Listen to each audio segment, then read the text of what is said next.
আসসালামু আলাইকুম। আপনারা হয়তোবা হুট করে বলতে পারেন যে হাবিব ভাই হুট করে কি হলো। আসলে আমি কিছু চাইনি বা কিছু আনতেও চাইনি। আসলে আমার কিছু ছোট কাস্টমার বা ছোট ভাই বাদার বা বড় কিছু কাস্টমার আছে যারা কিছু ভালো মানের কিছু গাপ্পি চেয়েছিলেন। তাদের জন্য হুট করে আমার অজান্তে আর কি কিছু মাছ চলে আসে হাবিব ফিশ অ্যান্ড বার্ড হাউসে। তো আপনারা দেখতে থাকুন সেই মাছগুলো, যে কালার কোয়ালিটি এবং মাছগুলো কেমন মিক্সের মধ্যে। দেখতে থাকুন।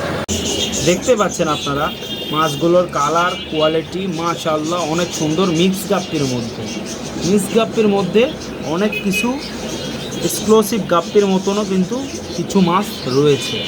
এখানে দেখতে পাচ্ছেন আপনারা যে কত সুন্দর মিক্স কোয়ালিটি গাপ্পি। মিক্স গাপ্পি যে এত সুন্দর হতে পারে এটা ধারণার বাহিরে। আসলে মিক্স গাপ্পি যে এত অসাধারণ হয় এটা আসলে কিছু মানুষের ধারণার বাইরে ছিল। সেটা এখন আপনারা হাবিব ফিশ অ্যান্ড বার্ড হাউসে আসলেই দেখতে পাবেন যে মিক্স গাপ্পির কালেকশন এত সুন্দর হইতে পারে। তো সবাইকে ধন্যবাদ। হাবিব ফিশ অ্যান্ড বার্ড হাউসে এসে আপনার পছন্দের মিক্স গাপ্পি আপনারা বাছাই করে নিয়ে যাবেন। ধন্যবাদ সবাইকে।